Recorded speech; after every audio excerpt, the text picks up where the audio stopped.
Hey, Sean, good morning. Morning. Any updates on injuries other than Blake Corum?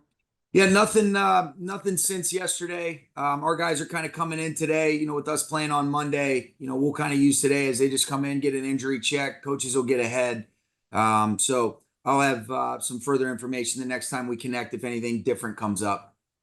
With the end of the regular season, a lot of news and tidbits about teams requesting assistants to interview for head coach openings. Have any of your assistants been requested, and if not, do you anticipate that that might be something that happens during your Not preparation? not to my knowledge. Those things kind of come in, throughout the course of this morning, 9 o'clock over here. So nothing as of late. We definitely have a bunch of really good coaches on this staff, Gary, guys that I think without a doubt are you know, soon to be head coaches with the way that they lead, communicate, and connect. And so those are things that have been positive problems for us, like we've talked about, but none of those things have come to my attention as of this morning. Okay, so it's the Vikings. What are kind of, now that you know your opponent, what are your kind of first look thoughts on that?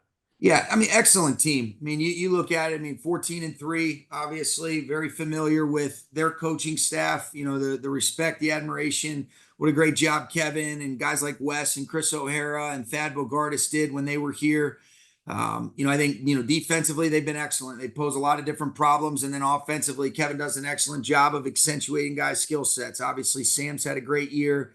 It's cool to see Cam Akers do his thing and make some plays for them over the last few weeks. Aaron Jones is dangerous. And then, their receivers, obviously, it's well documented. Justin Jefferson is as unique as it gets. They move him around, do a great job of putting him in a variety of spots. I think Jordan Addison is an excellent football player that, you see. I mean, he's a number one receiver on other teams.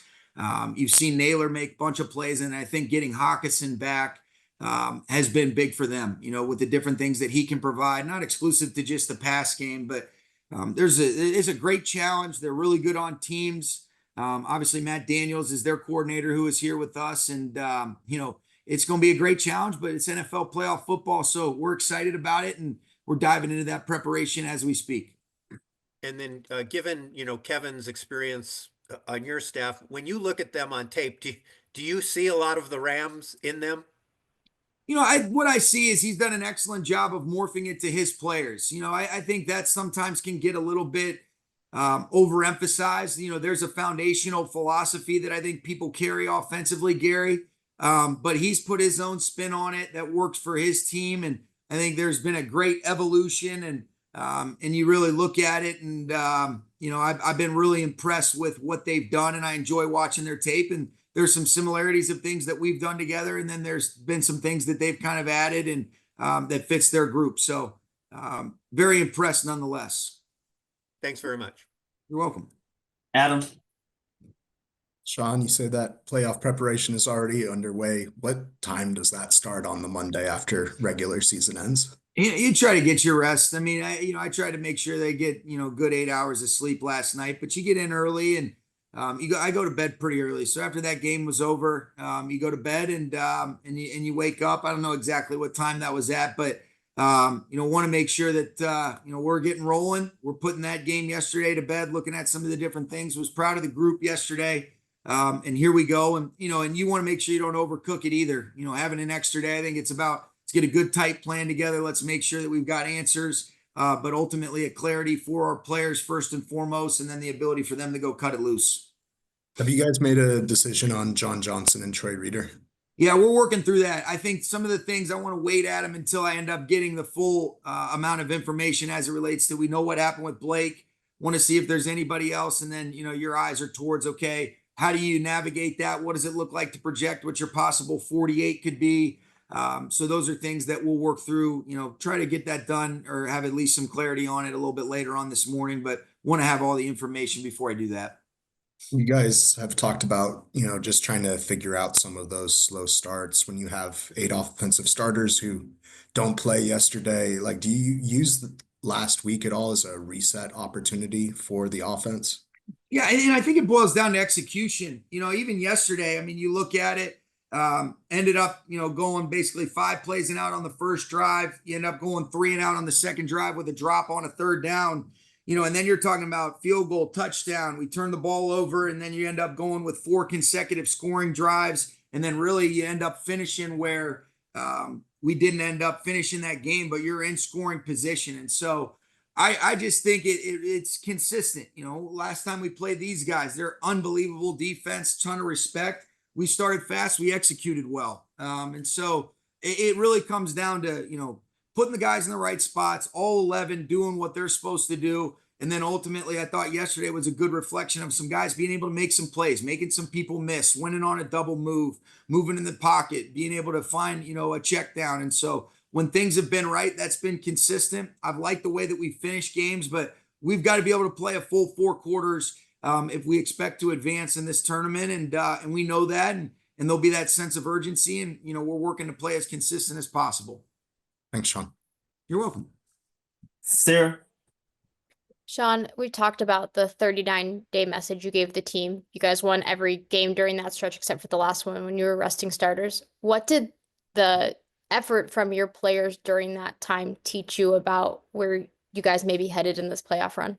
Yeah, I think anything that we say, we're talking to ourselves first and foremost, Sarah. And I think really what the guys have always responded to what we've asked, but it's really, how do you really try to create a perspective? But I thought the finality brought a focus into, into the light and the possible finality. And while the days sometimes might seem long, our time was short. And now that's a to be determined timetable.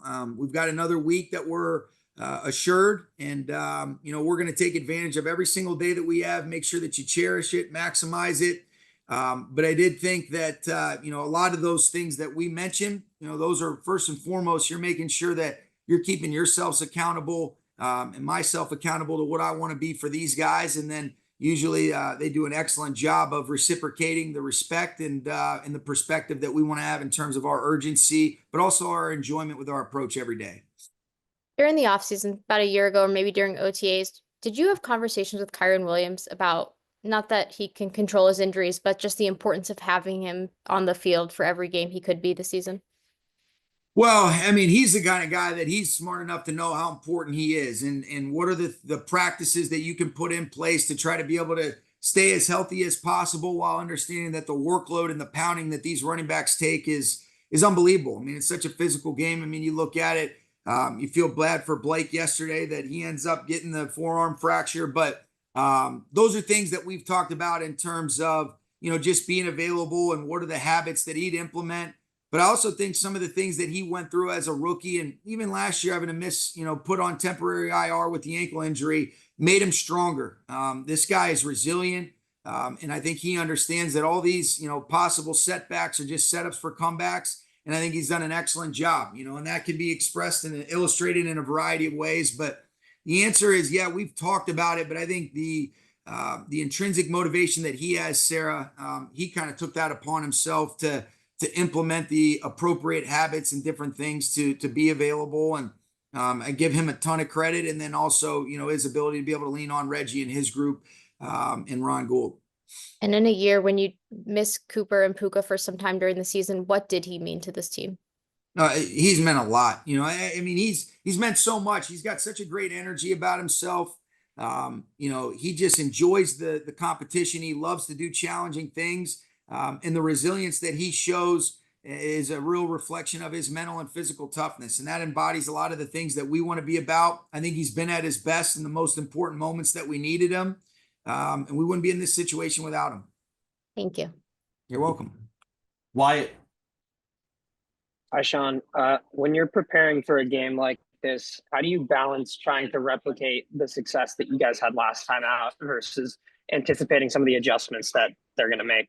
Yeah, it's a good question. I think you have to look at, what's recent. What are the things that, they might be trying to do? What have we put on tape? So it's a balance of different things. And so that's always the give and take, understanding that there is a game of inventory against one another, even though it was a little bit earlier in the season. You have to be cognizant of that. And then you also have to see, all right, how have they evolved and adapted as the season's gone on? Couple different guys that they have just from a health perspective that are available. And, it's an excellent defense and It's an excellent offense, and they're really good in the kicking game. So we definitely will use that while also being mindful of what's gone on as of late.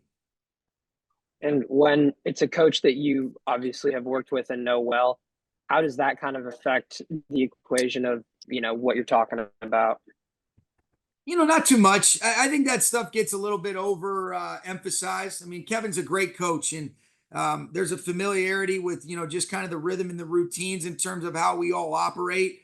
But there's an evolution and there's adaptions that occur season to season, week to week. So I think it's a fun narrative, but it's really about, the Rams versus the Vikings. You guys have heard me say it before. Every single year is such a new year. You start to really realize that as you're fortunate enough to accumulate experience. And this league is while it's cyclical, there's a lot of different things that occur. And, you might know, but, it's like, all right, well, when do you activate it? There's enough inventory. So I think it's a fun narrative, but I think it gets a little overemphasized.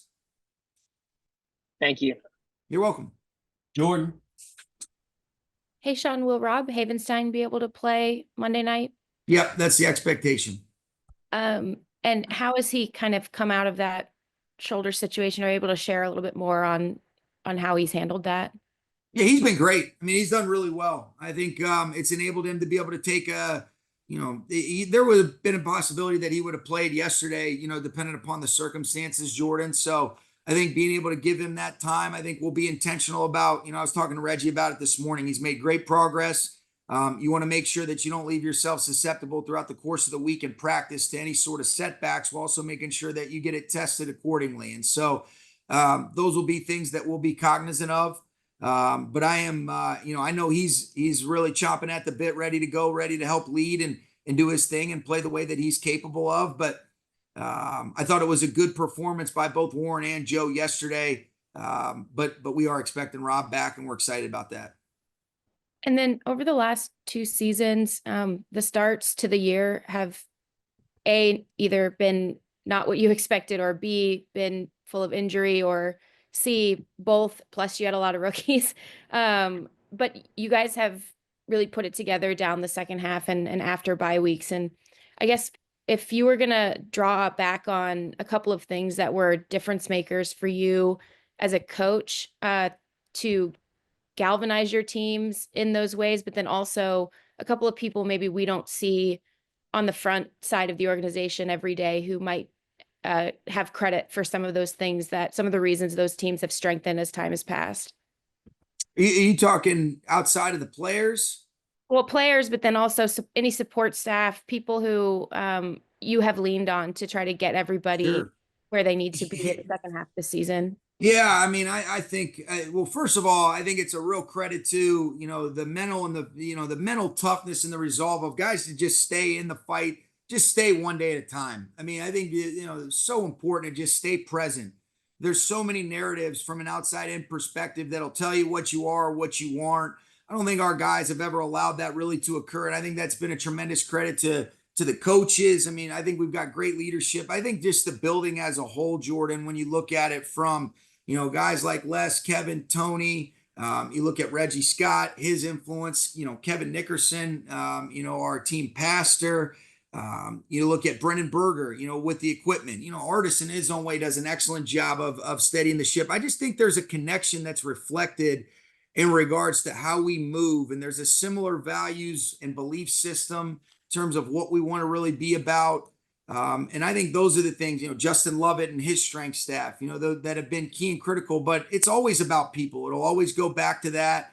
And I think through those journeys, you've gotten strengthened. And I know that from some of the setbacks, you don't become, good sailors aren't good sailors from just going in calm seas. And so I think some of the different things that we've endured over the last couple of years have strengthened us. And it's been different narratives each of the last 2 years, but those have been people that I've leaned on, and then, a guy like Chris Peterson, we've talked about it, Jordan, he's been a tremendous, just outside influence guy that I've gotten to really know and who I lean on heavily, and, my dad, but, this coaching staff is special, and the people in this building are really special, and our players have ultimately, they deserve the credit.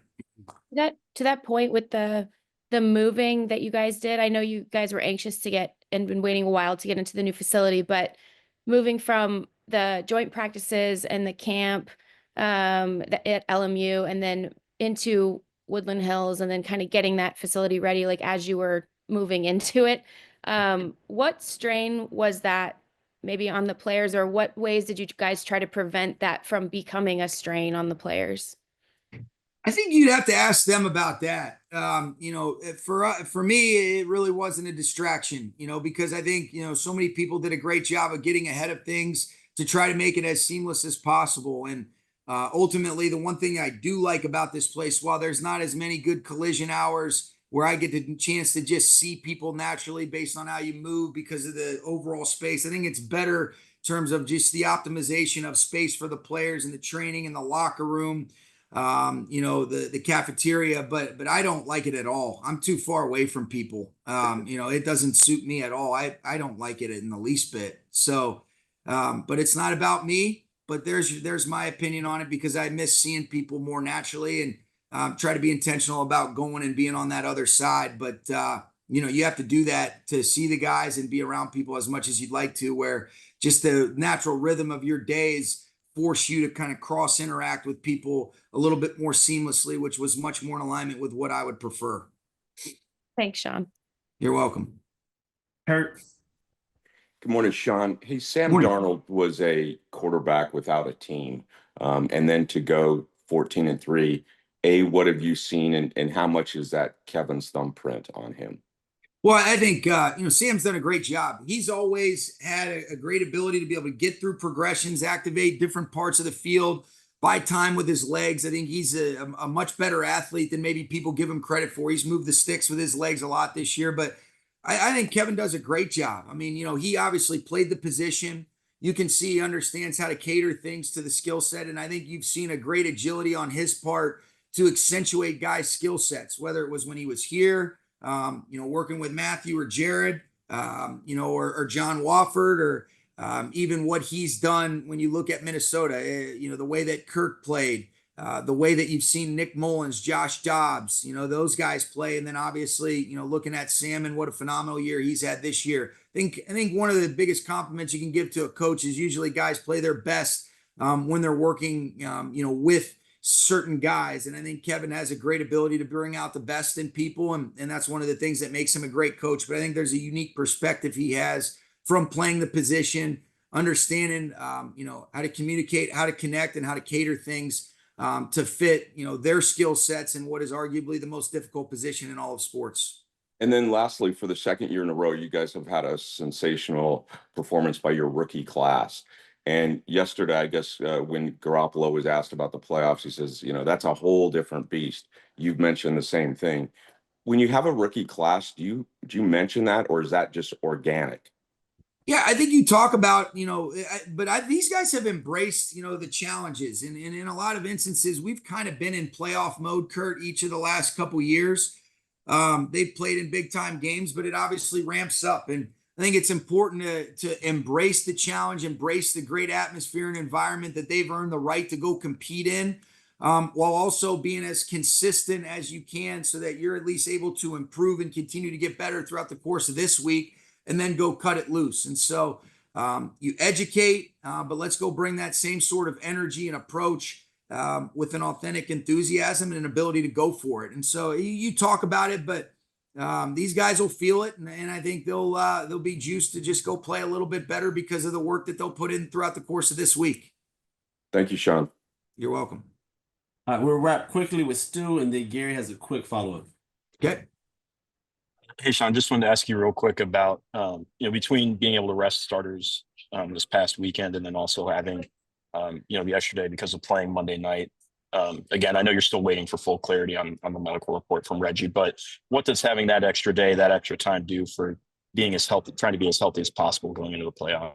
I think it's good. It allows us to have a good week of preparation and maybe some opportunities to do some things while keeping guys fresh that maybe you wouldn't have in previous experiences. And so being as fresh and as healthy as possible going into this tournament is really important to us, especially for some of the guys that have accumulated a bunch of experience or a bunch of wear and tear on their bodies when you did have a week 6 bye. And so all of that is beneficial, and that's the situation that we're in, and we're certainly going to maximize it. And I did think yesterday was an outstanding opportunity to see some guys compete in a real game against an excellent football team, where you could see what they're about. And there's been a lot of hard work that's been put in behind the scenes for some of those guys that I thought, should be proud of themselves.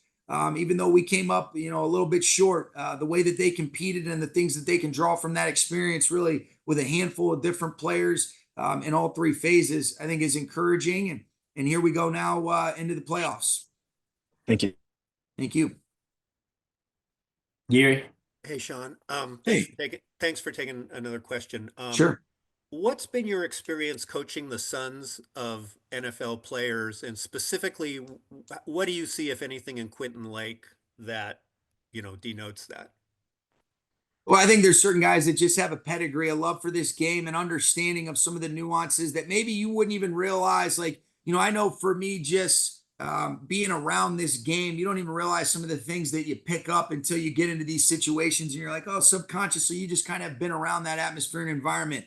And Q talks about it all the time. He and his dad, have an incredible relationship, and he was always so interested and inquisitive about what was going on. And his dad was so willing to share. And then as a player and as a coach, I just think there's a maturity that goes beyond maybe some things that, there's no amount of experience that can replicate what's gone on when it is something that you're intrinsically motivated, and then you see what it looks like, and you have a great representation with a great relationship that you have with your father. And so you just get a feel that the game makes sense. There's an instinct, there's an understanding, there's an ability to know how to have the emotional intelligence to navigate different situations, how to authentically connect with guys. And I think that's been a big part of why he was almost unanimously voted as a captain by his teammates.